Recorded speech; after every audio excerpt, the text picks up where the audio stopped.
Hi friends, welcome to my mini vlog 6. ಇವತ್ತು ಬಂದುಬಿಟ್ಟು ಮಂಗಳವಾರದ್ದು vlog ಆಗಿರುತ್ತೆ. ಇವತ್ತು ಸಂಕಷ್ಟಾಹಾರ ಚತುರ್ಥಿ ಇರುತ್ತೆ.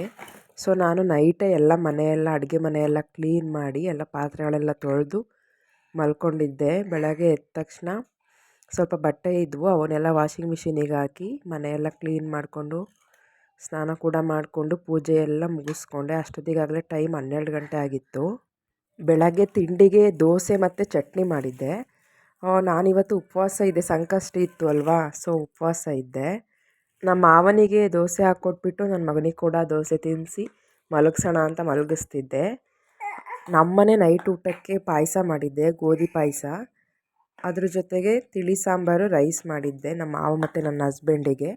ಉಪವಾಸ ಇರೋರು ಈರುಳ್ಳಿ ಮತ್ತು ಬೆಳ್ಳುಳ್ಳಿ ಹಾಕಿರೋ ಊಟನ ಮಾಡಬಾರ್ದು ಅಂತ ಹೇಳ್ತಾರಲ್ವ, ಸೊ ನನಗೆ ಪಾಯಸ ಮಾಡಿ ಅವರಿಗೆ ರೈಸು ಮತ್ತು ತಿಳಿ ಸಾಂಬಾರು ಮಾಡಿದ್ದೆ. ಎಲ್ಲರಿಗೂ ಊಟ ಕೊಟ್ಟು ನಾನು ಕೂಡ ಉಪವಾಸ ಮುರಿದು ಚಂದ್ರನ ನೋಡಿ ಈ ದಿನನ ಮುಗಿಸ್ದೆ. ನಿಮ್ಮ ಎಲ್ಲರಿಗೂ ಈ ವಿಡಿಯೋ ಇಷ್ಟ ಆಗಿದ್ದರೆ ಲೈಕ್ ಮಾಡಿ, ನನ್ನ ಚಾನಲ್ಗೆ ಸಬ್ಸ್ಕ್ರೈಬ್ ಮಾಡ್ಕೊಳ್ಳಿ. Thank you.